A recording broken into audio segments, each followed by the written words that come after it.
Hey everyone, welcome back to our channel. Today Harry and I are walking through the city of Whitehorse on the Trans-Canada Trail.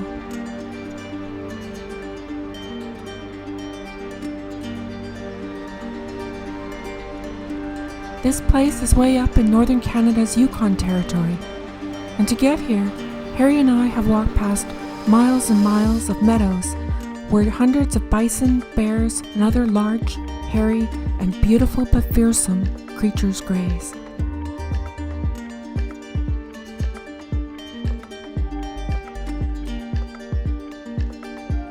We've never been this far north in Canada, so I really didn't know much about it. We're here because we're following the Trans-Canada Trail and hoping to complete all of it.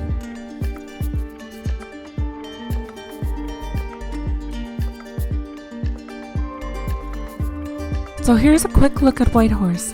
It's the capital city of the Yukon. It's not a large city. About 22,000 people live here year-round, but it's the largest city in northern Canada. It straddles both sides of the legendary Yukon River, which flows down to Alaska from here and empties into the Bering Sea. It was named after the Whitehorse Rapids, which resembled the mane of a white horse before the river was dammed.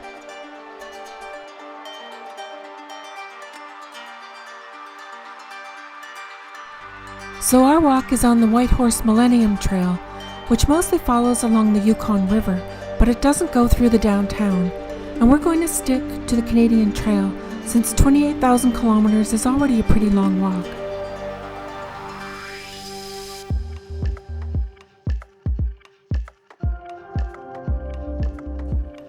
The Whitehorse Trail begins as an offshoot from the main trail, and we kicked off our adventure at the Whitehorse Fishery, home to the world's largest wooden fish ladder. This ingenious contraption helps fish navigate around the Whitehorse Rapids Dam. It enables fish to make their incredible journey from here to the Bering Strait and back again to their breeding grounds.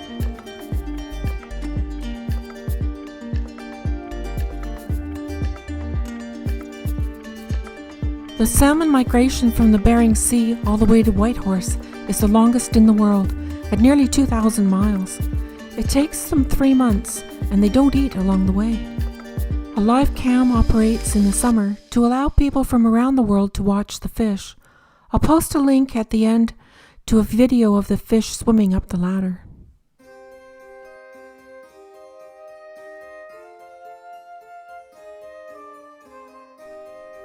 Next, we took the trail along and over the Yukon River and spotted a really large paddle wheel boat resting on the shore. So this kind of paddle boat with a single wheel of paddles at the back is called a stern wheeler, and this particular boat is the SS Klondike and was the largest boat ever to operate on the Yukon River. It was a combination freight and passenger boat that ran between Dawson and Whitehorse and was retired in 1955.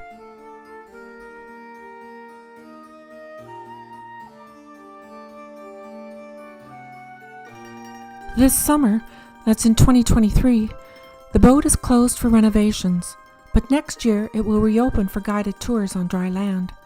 There's also an escape room on board where you have an hour to escape a sinking vessel by successfully navigating a bunch of puzzles and cryptic clues. The scenario is based on a riverboat disaster in 1936, where an earlier SS Klondike steamship hit a rock on the river and sunk.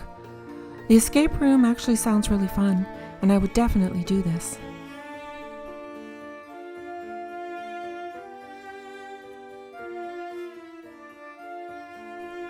We continued along the waterfront, tracing the path of the former railway with its historical rail buildings. Construction of the railway began in 1898 as a means to reach the goldfields during the Klondike Gold Rush era.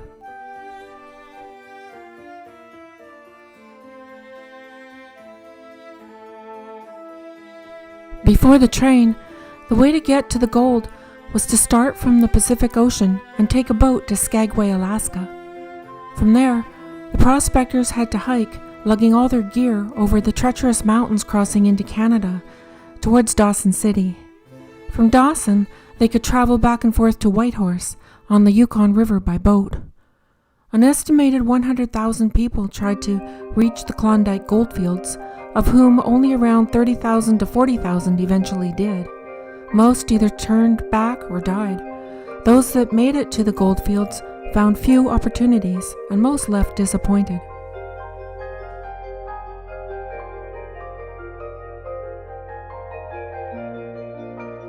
So when the railway was finally completed 3 years later, much of the gold rush fever had died down. Today, part of the railway is functioning. You can buy tickets here in Whitehorse and take a bus to Fraser, British Columbia, and then switch to the train. The train runs between Fraser and Skagway.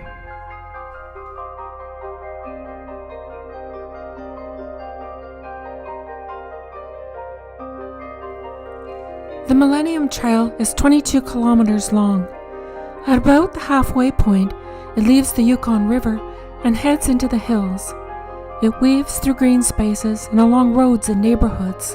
It passes through the woodlands of the Yukon University and offers a great view of Whitehorse from the highlands.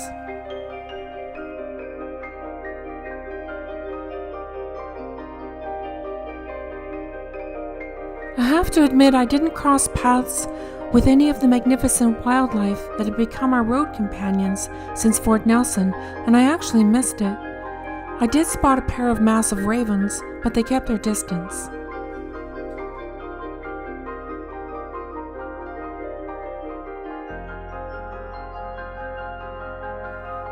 The trail ends at the intersection with the Alaska Highway, where it connects to the Whitehorse Copper Trail. In all, Whitehorse was a great stop to load up on supplies and learn more about Canada's northern history and culture.